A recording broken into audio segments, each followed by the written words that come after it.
I know. To me, I know what you're saying. You just wish we could put Storm after Julian's name as well. That's not a deck in Standard. Yet. Oh. Let's see those Etherflux reservoirs. Turbo Depths Humans, we see some swingy matchups for both our Storm players. Might come down to Standard unless one of those two can break. Bobby's hat game's on point. Now, Storm versus Humans, when Humans kind of first showed up, the situation was Storm was just ice cold and meddling mage. We've seen some innovation. The Storm players started to play some number of main deck lightning bolts. Sometimes we've seen both Paul and Caleb playing an unsubstantiate. There we go. They have that one. No lightning bolts. Looks like a repeal is available as well. Yeah. So there's a little bit of play there, though it is still a very tough matchup. Paul's registered. Speaking of Dominaria, he's got a precognition field in the sideboard. Okay. Yeah. That one's nice. You know what it does? Vaguely. It's blue and 3, and blue. You can cast instants and sorceries if they're on top of your deck. Yeah. And for 3 mana, you can exile the top card of your deck. That's it. Powerful magic is afoot. That's actually could be a pretty good card in this deck. I mean, at the top of your deck just keeps being pyretic rituals. This is broken. You just keep casting them. So I have a question what if it's for you. Yeah. Is this card like it's kind of like another Gifts on Given, because if you do that, usually you just win, right? Yeah. So is this card better than just putting a Merchant Scroll in your deck? Yeah, against a Rest in Peace it would be. Sure. All right, I buy that. Turn 1 Gitaxian Probe from Caleb. He looks at Bobby's hand. Bobby on a mulligan to 6. We will look at it too. 2 Elvish Spirit Guides. We have a Urborg, a Lotus Petal, a Vampire Hexmage. So this hand, hold on. This is set up to make a Merit Lage on turn 2. So you have the Sylvan Scrying here.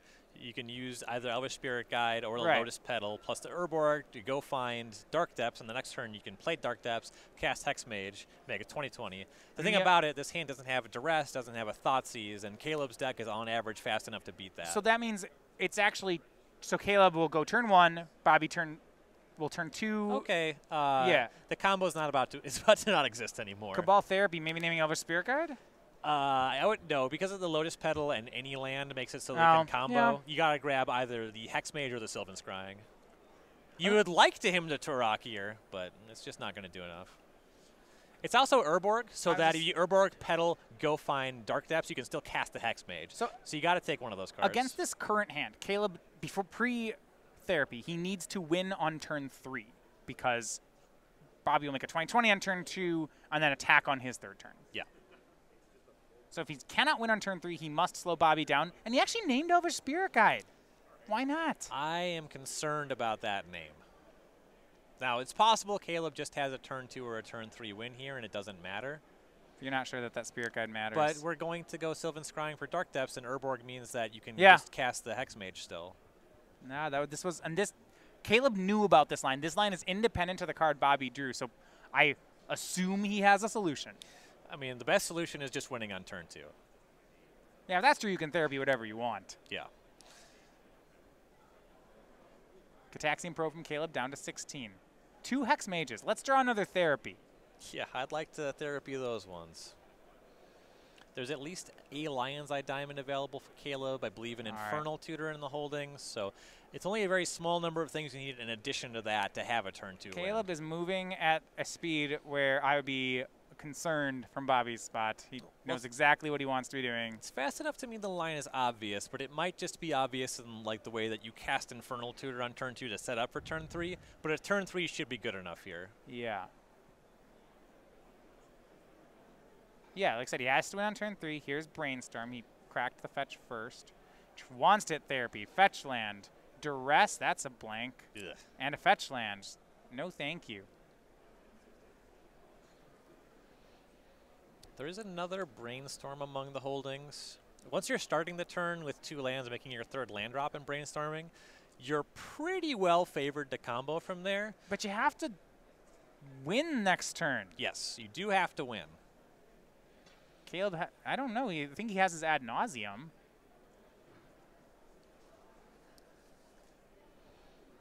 He's giving it a think. It is harder to have a clean win if you're comboing with Lion's Eye Diamond because you can't set up a Past in Flames win. You do need actual rituals to do that. But something as simple as Dark Ritual, Cabal Ritual, that's going to be enough mana for your Past in Flames actual wins. The ad nauseum wins can be a little bit more dicey. He is at 15. When you hit some of your higher mana spells with that, say your Dark Petition, and you just hit a bunch of cantrips, you can still lose if you're going off with ad nauseum. Lion's Eye Diamond from Caleb. Now we'll find out. Pass, yeah. You just play that one against discard decks sometimes because you don't want to be duressed. But a little troublesome for Caleb that it wasn't followed by a combo. Dark Depths Hex Mage says go. There are ice counters on the Dark Depths, just because.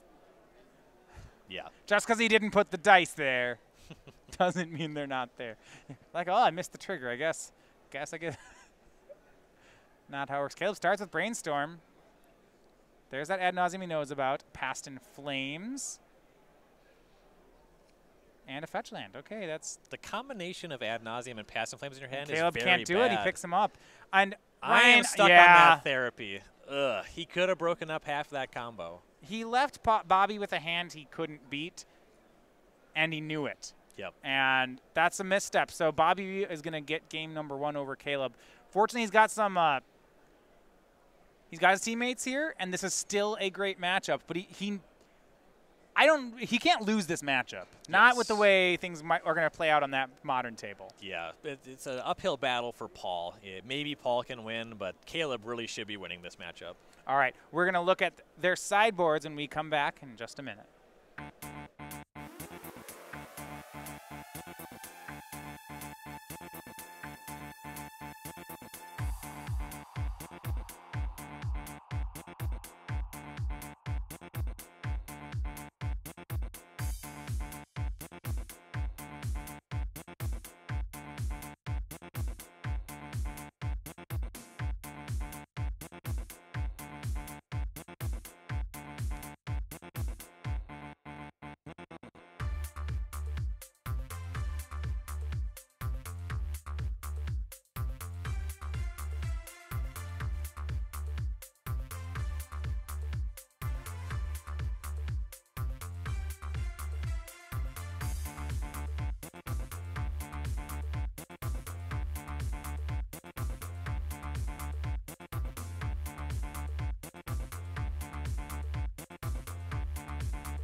So welcome back here, round number 6, Battle of Undefeated Teams.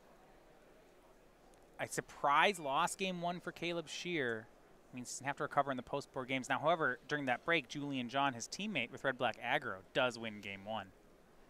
Let's look over the sideboards, though, Ryan. So for Bobby's side, this is a matchup where you figure most hands Bobby will be the slower of the 2 decks. So he's going to have to do something. And you see his sideboard is set up for that. 3 Abrupt Decay, 3 Sphere of Resistance, 2 Surgical Extraction, 2 more Safekeepers, 2 Rite of Consumption, Mistress Factory, Bitter Blossom, and Ground Seal. The big hits here, the 3 Sphere of Resistance. It's a lot harder for Storm to combo through this. You can still do it, but it becomes a lot harder. The other card that's interesting is Rite of Consumption. If the mana lines up, you don't actually have to attack with your Merit Lage if you have Rite. Your turn faster, perhaps. Right. And then Surgical is like really, really, really bad against Storm, but sometimes you make them discard a card and you can Surgical a card that's still in their hand. Yeah, it depends what he's boarding out. Right. And honestly, this deck doesn't have a ton to board out. I would much rather have a discard spelled, obviously, and most of the other card just facilitates a combo. How's Pithing Needle in the matchup? Not Bobby's great. Going to 6. Yeah, we're going to cut that one, but you know you already have the spheres, and probably right at consumption over Surgical. I guess, so for me, is if Surgical might come in, so I see 4 Needles and 2 Safekeepers to get rid of. 3 spheres, 2 rights in, maybe 1 Surgical in. I think it's better than all those cards. Yeah, it's reasonable. It's not good. If the point is that it's not good, I think I agree. Right. The scary graveyard interaction that the Turbo Dex actually has is their Brajuka Bog. If they can properly take that out, it can make your Cabal Rituals a lot worse. But yeah, the Surgical is like not great. Anyway, on Caleb's side, it's going to be very light sideboarding here. He has a main deck empty. It's quite bad in the matchup. Anytime your opponent's trying to combo you in any way. Yeah, empty wins over like 2 turns, 3 turns. Right. Yeah, empty is good in matchups where you can cast it for like 8 or 10 or turn 1, and it's very good. And this kind of is not one of those matchups. And he also has a Rain of Filth, which is similarly slow. So I kind of want to get off that stuff. And then we have some Chain of Vapors that can bounce Merit Lage. That can also deal with Sphere of Resistance, so that stuff's quite good. How about Chromox? I hate it a lot. I mean, Caleb is a fan of them in matchups that are particularly fast. I don't think that Turbo Dex is fast enough. Okay. It's more for like the Sneak and Show matchup or Death and Taxes. Or the Mirror. Yeah. Turn 1. Okay. This looks like a turn 1. Oh, are we going to get one of these? Storm counter up. All right. How fun is it when you're Caleb? You look at your 7, you say keep, and your opponent's starting to mull to 6, and you're just looking. You're thinking you're just like, We're wasting time, but you don't know it. Right. Okay. So Storm is at 2. Are we going to get a turn 1 kill? Let's look. Chrome Mox. Yeah, he has brought them in. Storm's up to 3. Imprints Brainstorm. If he's imprinting Brainstorm, you should be concerned. LED Storm to 4. Last card is Ad Nauseam? Ad Nauseam? I would assume. Blue, black. Oh, Infernal Tutor. Yeah, it's Ad Nauseam. With it on the stack, sacrifices. Yep, Lion's Eye Diamond. He's Ad Nauseam, and he has 1 up. And also because he's boarded in the Chrome Mox, he has way more hits. Or I guess 2 more hits now. He can actually just make more mana easier. Oh, this is great. This is some good magic. This is also just a matchup where you can, if your Ad Nauseam goes really badly, Caleb can use this to like draw 15 cards or whatever. And if he ends up at 5 and has to stop, then he just discards the 7 that combos the next turn. Ad Nauseam, spell 6.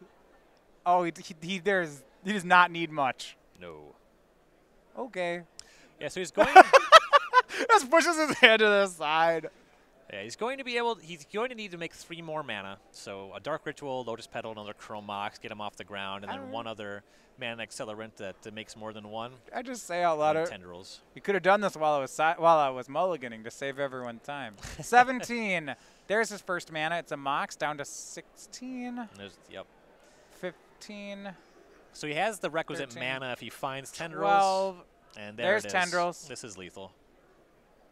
Because the Chrome Mox, the Dark Ritual, and the Cabal Ritual. Yep. Yep, we did it. But okay, here's more. He has life to play with, so whatever. Just in case, I like that actually. Just in case you miscount.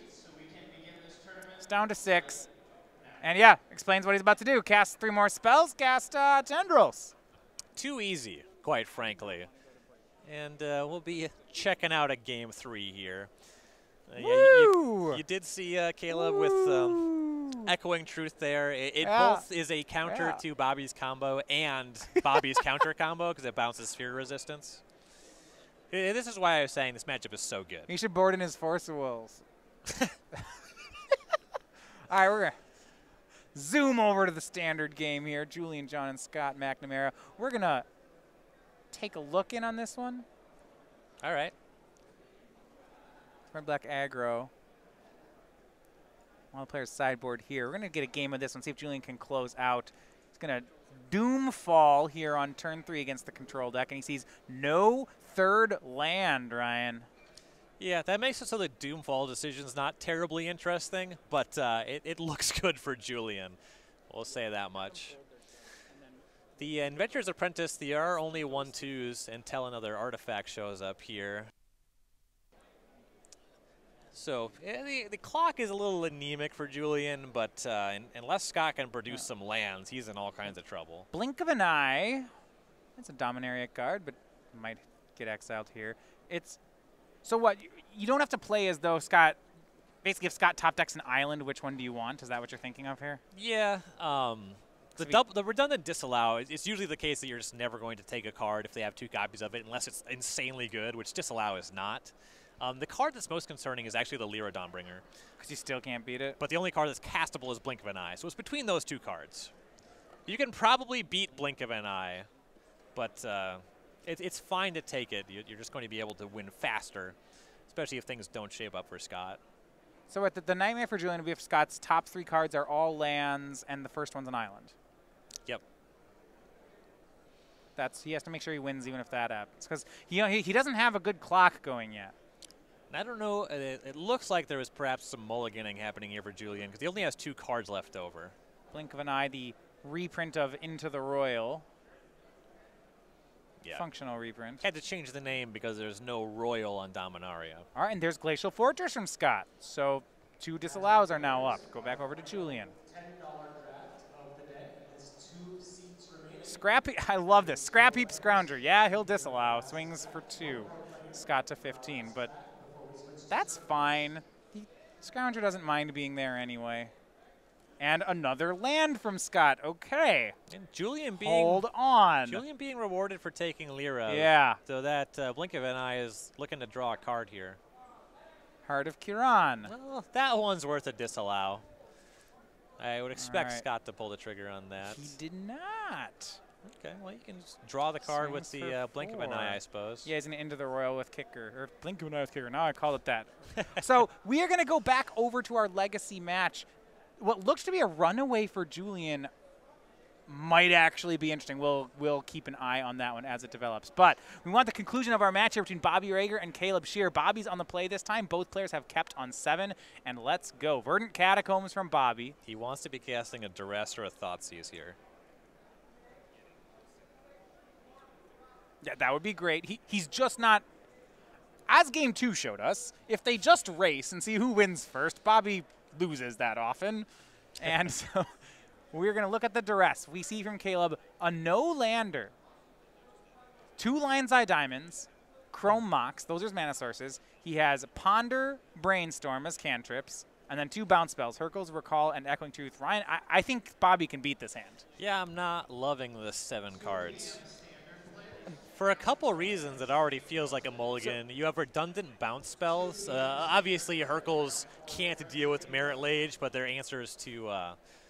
yeah. Well, actually, as an answer to Sphere Resistance with this hand, these bounce spells are terrible because Caleb's not making land drops. Right, so the thing is that Caleb had kept this hand, I think, on the mindset that one of these 2 bounce spells is under the Chrome Mox. Sure. Now, when Chrome Mox is gone, this hand is terrible. Well, Caleb needs to top deck a land right now. The hand does nothing when the Chrome Mox is gone. You can make the argument that it's bad even if it's there. Okay, Gitaxian Probe, Caleb at 18. Can he draw the land? And we see Crop Rotation, Hex Mage, Sphere of Resistance, Stage Depths. Oh my, this hand's good. This is an excellent hand. Yeah. It's got a fast combo. It's got the sideboard card. Caleb's going to draw. He needs this to be a land. It's Chrome Mox. All right. Okay. Kind of. Yeah, I can see it. You can start pondering. Interesting question on Hercules versus Echoing Truth. I suppose there's only going to be the 1 Sphere of Resistance, so it may as well be the Hercules. Yep. And you might have to bounce Merit Lage. See which one Bobby plays on turn 2. So now he'll cast Ponder. Caleb going to look for a land. So an interesting option Caleb had available was to ponder, like cast the both Lion's Eye Diamonds, and then ponder and just hope for the best, and he actually would have won the game. Oh, wow. Okay. There's an ad nauseum in the top 3. So, okay, if you do that, you'd have 6 mana. You'd need it to be just ad nauseum because you don't have enough mana for Infernal Tutor to actually do it. Right. Yeah, you couldn't Infernal Tutor for anything meaningful. That's really aggressive. But, like, you look at that hand, and you're like, okay, I need a Hail Mary, and sometimes you do make these plays. And this might have been one of those games. That'd be a one-outer. Yeah, I see. I mean, you're not wrong. And he does actually hit the land after the shuffle on the ponder. So now LED, LED, swamp. Well, those ones are just being cast so that you don't have to play them into the sphere of resistance. Yep. And here's Thespian Stage from Bobby. Can't go turn 2 Hexmage. He didn't start on Urborg, so he'll cast Sphere of Resistance. He's gonna play the defensive role. I mean, that makes sense. The combos, the combo's not fast enough. There's 2 lines on diamonds already. Does he have a third land that makes mana though to cast the Hexmage? Yeah, I think third land's Dark Depths. Yeah, he just has Dark Depths otherwise. He's drawn a card since, so maybe. Sure. But getting the sphere down is definitely very good. I guess he can always make Merit Lage just using the stage. And we'll see Brainstorm paying 2 for Caleb. Finds Infernal Tutor. Looks like a Cabal Ritual, a Chain of Vapor. This hand really needs a third land. So you're getting to the so that he can bounce the sphere on end step? Yeah, just so you can cast any of these 2-mana spells. You're getting into the territory where obviously if you bounce the sphere, comboing is very easy.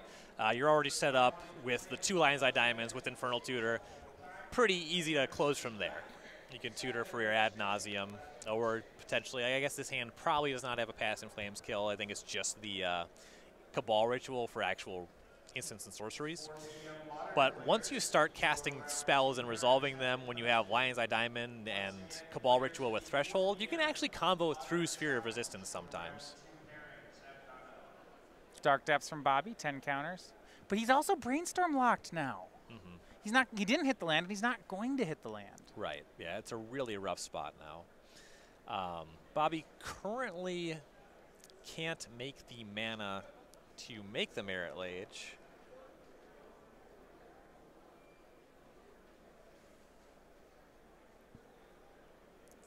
Just pass. There's a crop rotation available. You could rotate one of your lands into another black source. How about into an Urborg? Yep. Urborg gives you more mana for sure. And then you can cast the Hexmage with these 3 lands. Exactly. Now, Caleb does have that Chain of Vapor, 1 down, so when Bobby does this, Caleb actually does have an answer. So we might actually be in for a longer game here. Players answer each other's spells. Draws another Hexmage. Yeah. Tap 3, make a Hexmage. Got 2 crop rotations, 2 Hexmages.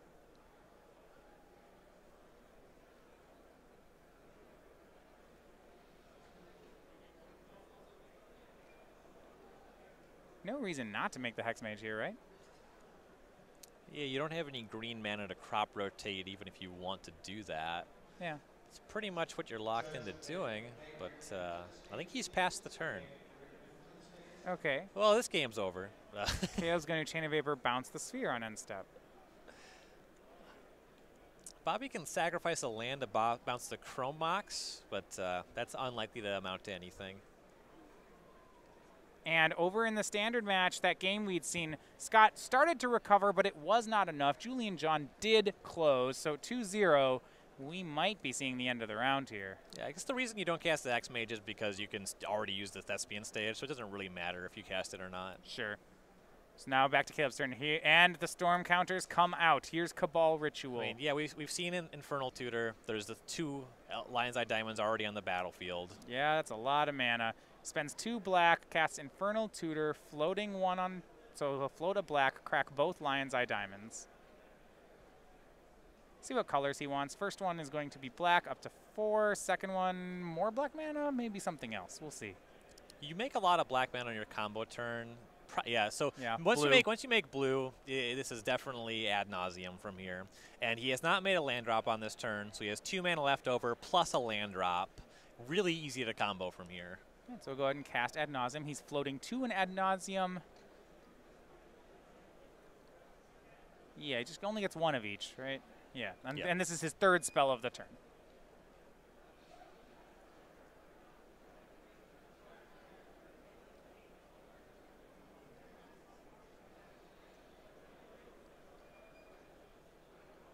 And from 18, it's really hard to imagine Caleb losing the game. this ad nauseum should be good enough. Well, these are the kind of hits that are a bad start. Echoing Truth, not doing anything. The Lotus Petal is fine. That increases the mana. All right, Caleb down to 15, down to 13. 12, not there yet. 10. More land. 9. 5. Okay. For Tendrils. So Storm's at 3, 4, 5, 6, 7, 8. He has to get it all the way to 10.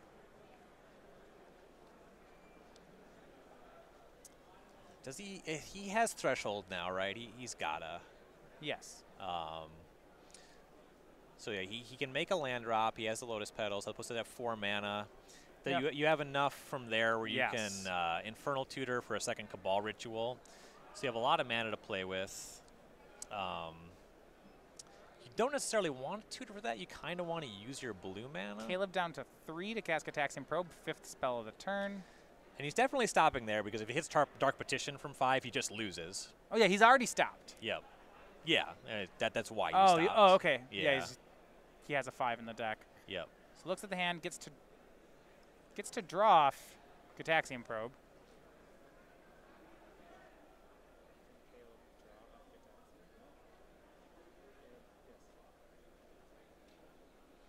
Before he does that, hold him. He hasn't drawn off Probe.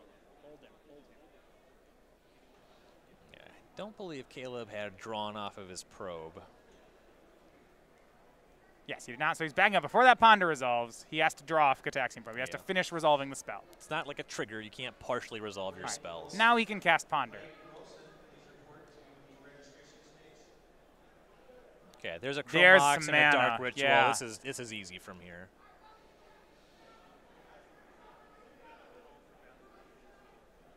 Paul also won game 1 in his Storm match. That was a long affair. Yep. Spell 8 is another Cabal Ritual. Lotus Petal, spell 9. And Tendrils is already there. Already there. That's spell 10. And Caleb is going to get it. So, wins across the board. And for the Storm team, they are still in first and winning more. 6-0, top of the standings.